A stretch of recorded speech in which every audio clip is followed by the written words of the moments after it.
Queridos y queridas, estamos con otra grata sorpresa. Hemos tenido días intensos de conciertos y también de invitados. Estamos con Thomas de Meshuggah. Thomas, thanks for doing this. How's it going?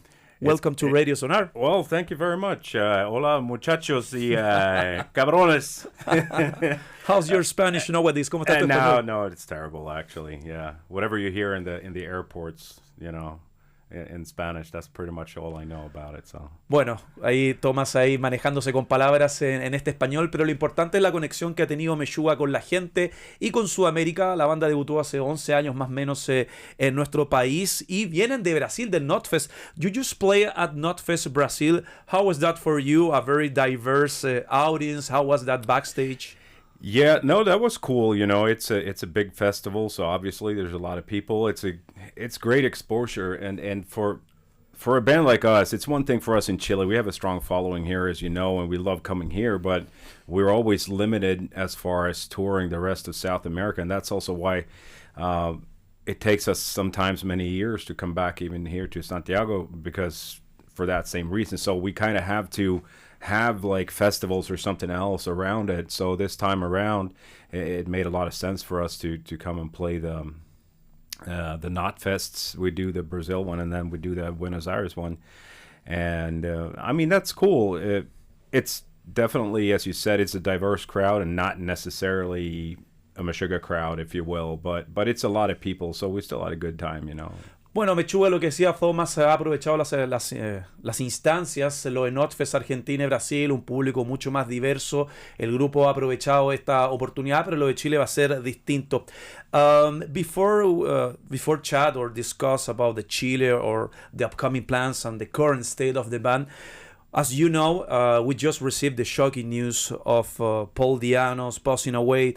What are your thoughts about that? I know that Iron Maiden was a formative band in other circles for you, but what are your thoughts about Paul Di'Anno on this? I mean, it's very tragic.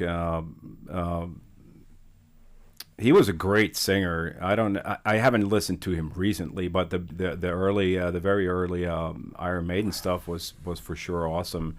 And it's sad for sure, It reminds us of all our mortality. So, but it, those things happen, and here we are.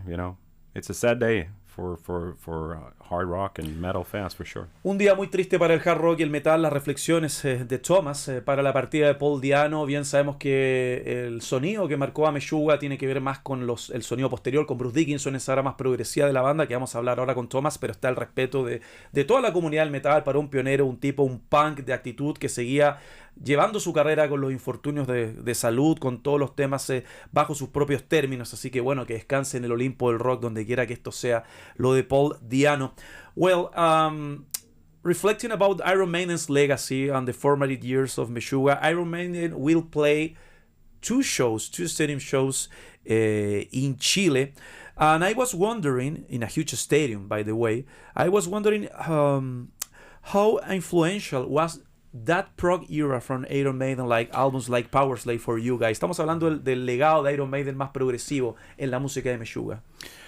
I would say very much so. I mean, we were born in the kind of around 1970, most of us in the band, and so in our formative years, we're talking like from when we were like 11, 12, up into our 20s. Iron Maiden was very much a band that we all listened to.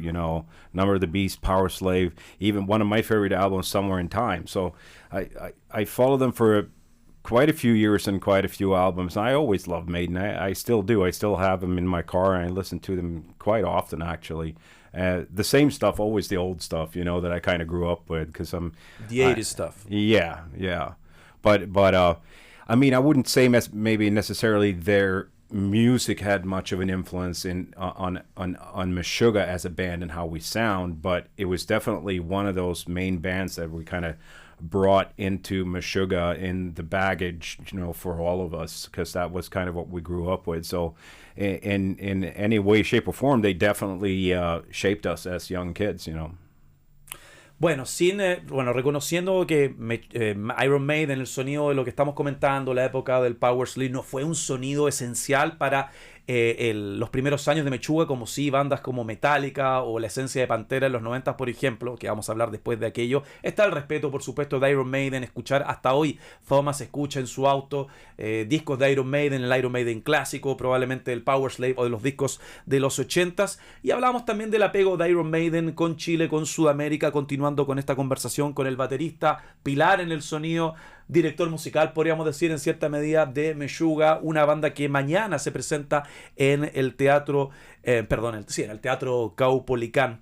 Well, it took you a very long time to finally made a proper debut in Chile. It's been like 11 years since the first Meshuggah show in Chile. So I was wondering, Thomas, how has it changed your perception of our country scene, or maybe the fans through the years since first show? Yeah. I mean, I think we were very surprised and very happily surprised the first time that we came here. I believe that was the Caupolicán as well, right? Yeah, same venue. Yeah, and we didn't really know what to expect, coming here and playing, and it was almost overwhelming, the amount of support. I remember that was the feeling that we kind of brought with us home, having been here the first time, and I mean, we see in the ticket sales for tomorrow that it's going to be another good night. So we're looking very much forward to meeting our Chilean fans again at Caupolicán tomorrow. So we're stoked to be here again. And again, we have to kind of apologize to our fans here for not being here more often. But like I explained earlier, it's difficult. The financials have to make sense too. So sometimes it's we don't have the same support in some of the countries in South America like we do in Chile. So it makes it a little difficult. Bueno, Thomas, con la mejor de las ondas, le pido disculpas a la gente porque no se han podido presentar con una frecuencia, el apoyo que hay en Chile no es el mismo que en otros países. Chile y Brasil son plazas importantes, pero porque Meshuggah se presente con cierta frecuencia, tienen que haber otros países dispuestos a realizar el costo y la inversión para atraer a la banda. I just saw today this beauty, the Contradiction Collapse album, your first album, and when we hear your early material like Non-EP, for example, or Contradiction Collapse, we can perceive some Metallica influence. And years after, Metallica, the Lars or James, recounts you guys as one of the biggest and more respected modern bands nowadays. This is kind of surreal for you guys, don't you think? Yeah, it's like ending the cycle. Yeah, in a sense, for sure. On the very early stuff, especially on Contradictions Collapse, you can definitely hear, the more recent influences for us prior to the band starting, and that was obviously Metallica, the Anthrax. With the Anthrax kind of guitar tone was something we were kind of looking for, but some of the guitar work was definitely more Metallica vibe style, So over the years, obviously, we kind of shaped our own path and did something that was more and more truly us, for each album. So I think, at least the way I see it, those early and influences like Metallica and such is something that was kind of slowly but surely washed away from Meshuggah the farther we kind of went in our career.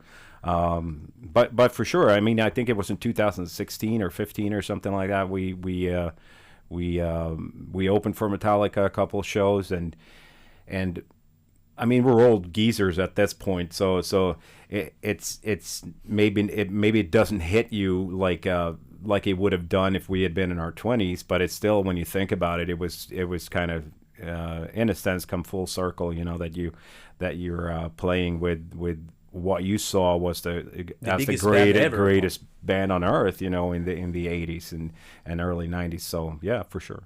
Bueno, Thomas también reconociendo el tema de cuando uno pierde la capacidad de impresión. Meshuggah ha cumplido muchos sueños. Abrieron a Metallica el 2016, right? When you're super I active think with so, yeah. Bueno, 2016. 15 or 16. Ok, 2016, 2015, ahí el equipo Meshuggah nos confirma. Y cuando, obtienen el respeto de una banda que los influenció directa e indirectamente, tal como Anthrax, el tono de guitarra que mencionaba Thomas, también parte de los inicios de Meshuggah. Meshuggah es cerrar un círculo, que una banda como Metallica, la banda más grande de la Tierra, vea en Meshuggah un acto totalmente contemporáneo y respetable. Talking about legacy for the metal community and we as a fans, as a media, the Destroy Erase Improve album was the game changer album. But in your point of view, Thomas, as a founder, as a pilot of the Sun, when did you realize that things in the band were becoming bigger and bigger? Well, yeah, for us it's definitely been a slow, steady kind of path up. So we were never a band that went from like nothing to all of a sudden something huge. So we really had to work and tour a lot, and for each album and with each tour, we kind of slowly gained recognition, and Destroy Erase Improve for sure was a big game changer for us, because it did open up some pathways for us as far as like other bigger bands bringing us on tour and stuff like Machine Head in the States, and later after Chaosphere, Slayer brought us on in the U.S., which was kind of what opened up the U.S. market for us. So with each album, we kind of made another step up, and we've just been kind of slow and steady going up, and at this point we're absolutely happy with where we are, and the stature we have as a band, and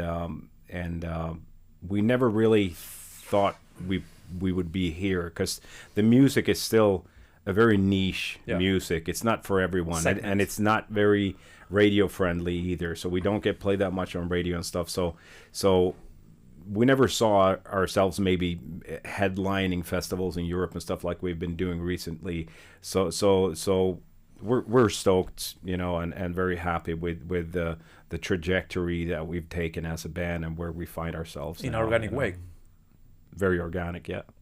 Bueno, Thomas lo deja claro también. Lo de Meshuggah nació una casualidad. Nosotros, los más viejos en cierta medida, los que tienen 40 y tantos, 50, incluso vieron en el Destroy Erase Improve el primer gran disco de la banda, venían del Contradiction Collapse, pero también con el tema de MTV. Thomas lo deja claro, o sea, la banda logra captar la atención de grupos como Machine Head, luego Slayer los toma en el Chaosphere, y luego, bueno, ingresan al mercado de los Estados Unidos y las cosas cambian al punto de tener un impacto global. Pero todo lo de Meshuggah ha sido súper orgánico, tanto como un concierto que, sin tener singles radiables, el grupo recién está teniendo sus primeros shows como headliner de festivales, lo que es un orgullo, hay que decirlo, una banda totalmente de nicho, como él todavía se categoriza como Meshuggah. La banda está haciendo los shows más grandes de su carrera, y el show de mañana va a ser algo muy, pero muy impresionante.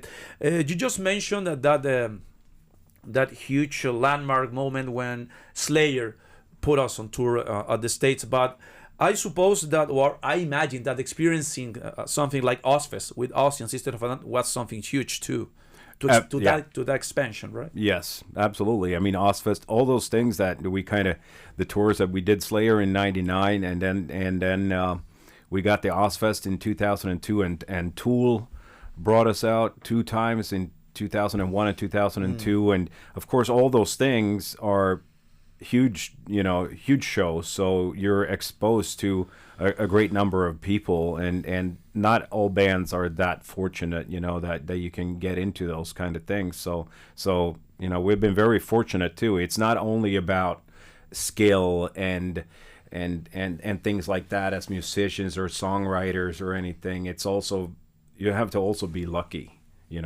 and I think we've had a good balance of both of those things, It's all about timing too, or lucky, timing and hard work. and luck, hard work, for sure, absolutely, all those things. Qué importante lo que dice Thomas, para las bandas que se sacan la mugre, por decirlo de alguna forma, tocando. Hay también un factor de suerte, de timing y por supuesto de mucho rigor para entender cómo un grupo como Meshuggah, con más de 30 años de carrera, se mantengan vigentes y se mantengan también donde están, ¿no? Tocando en teatros y encabezando festivales incluso por primera vez en su carrera. Talking about your formative song, or the base of your song, Meshuggah, if my memory doesn't fail, were the band who first taught me about polyrhythms. So how did you start that drumming? I don't know. I mean, when I joined the band, they had already kind of started going a certain way with the songs that you hear on Contradictions Collapse, and maybe half of those songs were already written by the time I joined the band, and so it was more a matter of me kind of learning a style that their previous drummer already kind of recorded on demos and stuff, and I had to really, it was really tough for me actually, like the first year or first couple of years, to become the drummer I needed to be for Meshuggah. I had never played that much double bass stuff, for examples, before. So I had to become more of a metal drummer than I had previously been when I was younger. But I mean, again, hard work. I remember we rehearsed sometimes up to like 14 hours straight without even eating. We were just like pure, 14 hours straight. Yeah, juvenile without a pause. Energy, without a pause. Yeah, maybe we would break to go and buy candy, but we wouldn't even eat. We would just eat candy and then get back to it, Okay. Yeah. And any drummer that you feel inspired by? Oh, there's so many. There's even too many. I mean, just choose. I mean, just choose, yeah. I mean, Nick McBrain. When I grew up, he was huge. Vinny Appice with Dio and occasional Black Sabbath. He was a huge influence on me. Very tasteful drumming. Bill Ward for sure. But then later on, like Charlie Benante, the drummers of metal, Lars Ulrich, they really had a huge impact on me. But at the same time, during that age when I was saved from like 17, 18 to my mid-20s, I did also listen to a lot of like fusion drummers like Vinny Colaiuta and Dave Weckl and stuff. So it was like a big mishmash of the hard rock drummers that I grew up with from kind of the British wave of heavy metal kind of drummers and Saxon. Yeah, all those drummers, man.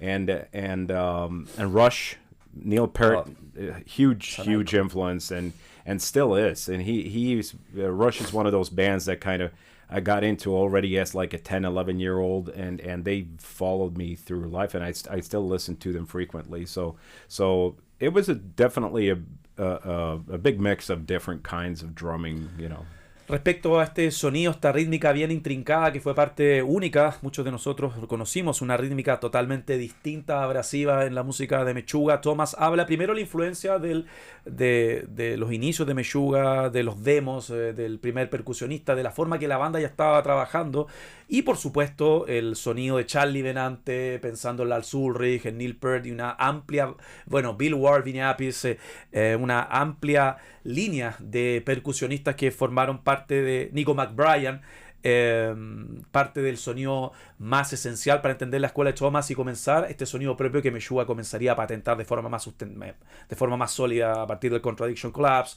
el Destroy Racing Proof y el resto es historia. What was it like to meet your idols in a personal way? Yeah, I mean,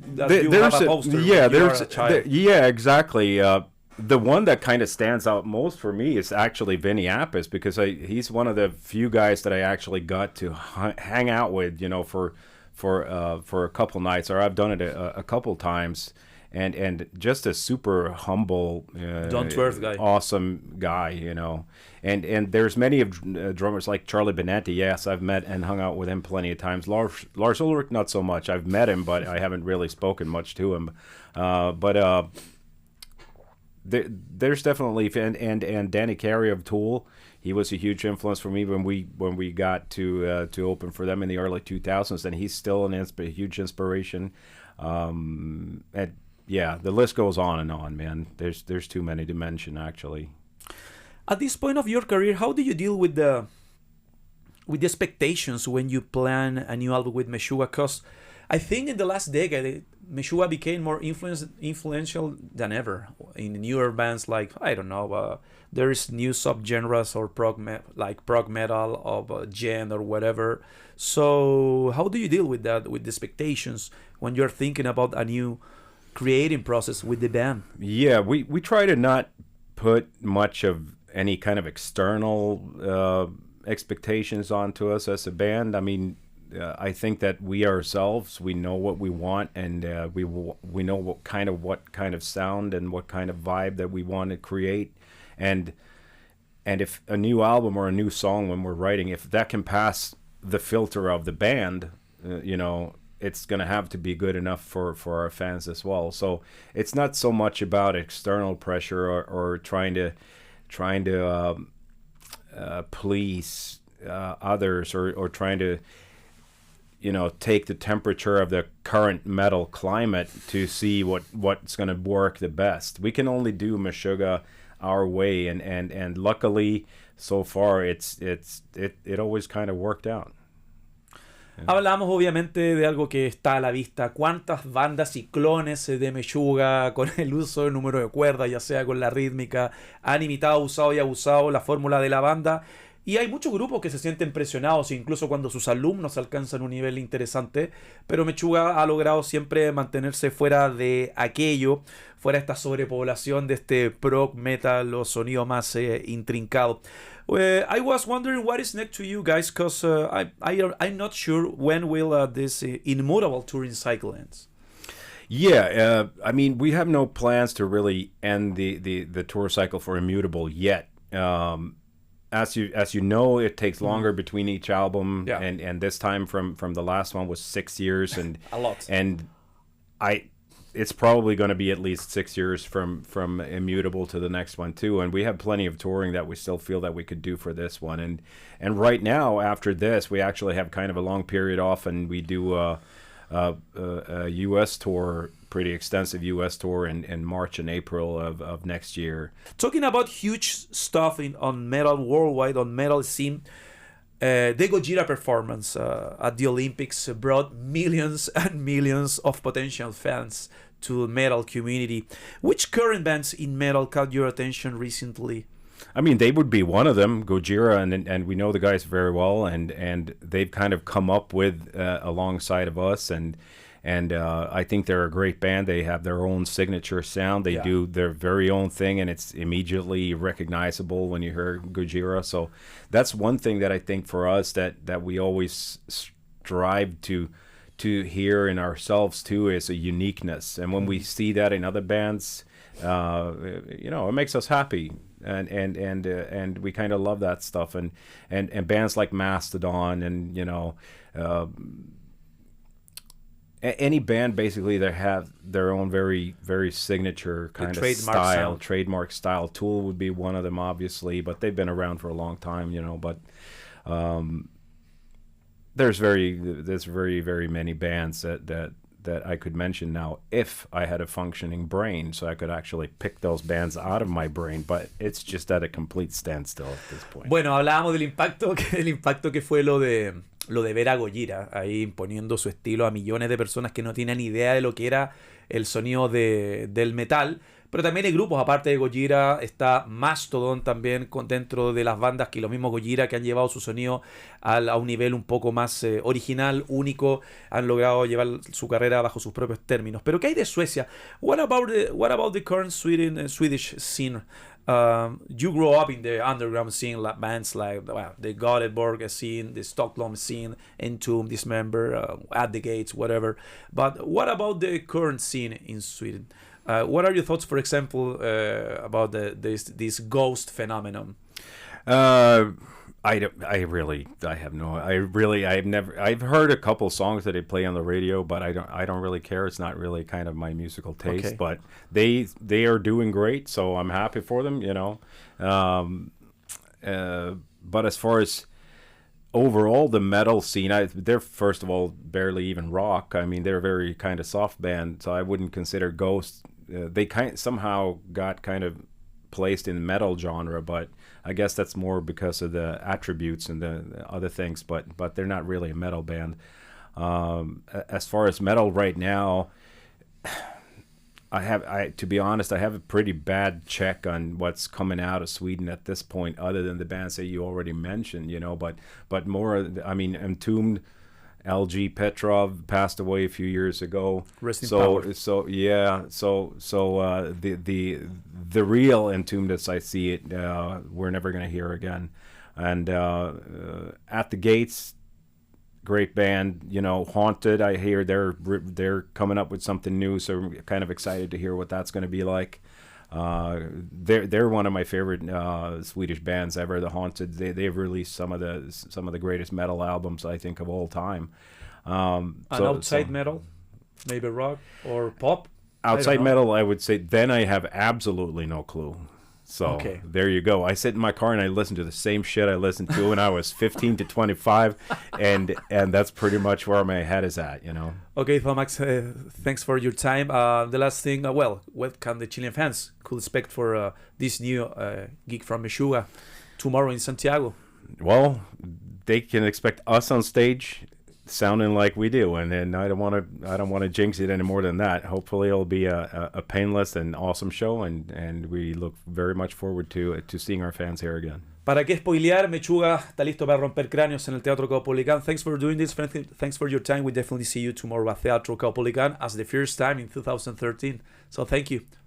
Thomas de Meshuggah, una masacre que se avecina mañana en Santiago. Lo escuchaste y lo viste en Sonar.